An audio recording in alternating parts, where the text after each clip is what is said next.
Hello bachcho, let's read out the question first. So basically this question is based on the two statements, that is assertion and reason. So assertion में क्या दे रखा है हम पढ़ लेते हैं. When the mass of a particle is ignored, its acceleration is incredibly large.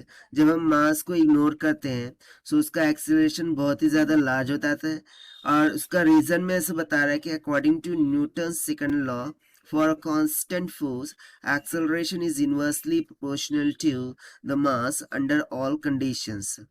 So चलिए हम देख लेते हैं इसको सॉल्यूशन से कि स्टेटमेंट ट्रू है कि फॉल्स है. तो सबसे पहले तो हम यहाँ पर बात कर लेते हैं की कॉन्सेप्ट की which we are going to use here for this question.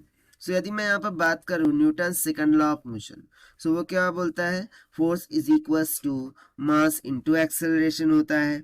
ठीक है, फोर्स इज इक्वल्स टू क्या होता है, मास इनटू एक्सेलरेशन.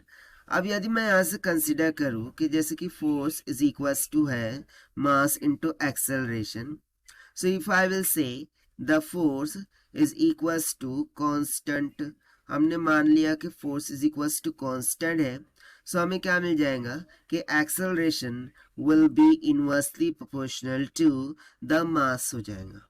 राइट अब यदि मैं यहाँ पर मानूं कि कोई ऐसा मास है जिसका ऐसा बॉडी है जिसका मास बहुत ही कम है, यानी कि एकदम कम से कम है, जिसको हम बेसिकली इग्नोर्ड भी कर सकते हैं. सो यहाँ पर देखिए रिलेशन क्या बन रहा है, यदि मास इंक्रीज करेगा so acceleration of the body decrease करेगा, यदि मास डिक्रीज करता है सो एक्सेलरेशन क्या करेगा, इंक्रीज करेगा.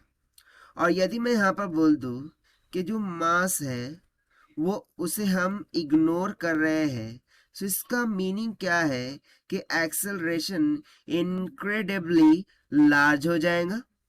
ठीक है, एक्सेलरेशन इनक्रेडिबली क्या हो जाएगा, लार्ज हो जाएगा. ऐसा क्यों, क्योंकि दोनों के बिटवीन में एक इनवर्सली प्रोपोर्शनल का रिलेशन है. और यदि हम मास को घटाएंगे सो एक्सेलरेशन क्या करेगा, बढ़ेगा. और यदि मास को मैं इग्नोर कर दूं डायरेक्टली सो एक्सेलरेशन इनक्रेडिबली क्या हो जाएगा, लार्ज हो जाएगा. और देखिए बस इसी कंसेप्ट से हम यहाँ पर सॉल्यूशन को बना सकते हैं. सो इसके अकॉर्डिंग जो असर्शन की स्टेटमेंट है वो तो एब्सोल्युटली ट्रू होगी. While if we see the reason, so reason में क्या बोल रहा था कि न्यूटन सेकंड लॉ के अकॉर्डिंग यदि फोर्स कांस्टेंट हो जाए सो एक्सेलरेशन इनवर्सली प्रोपोर्शनल होता है मास की.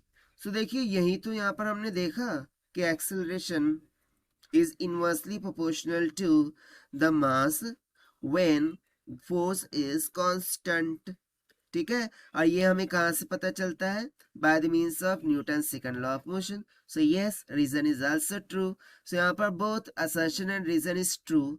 That means option A will become correct.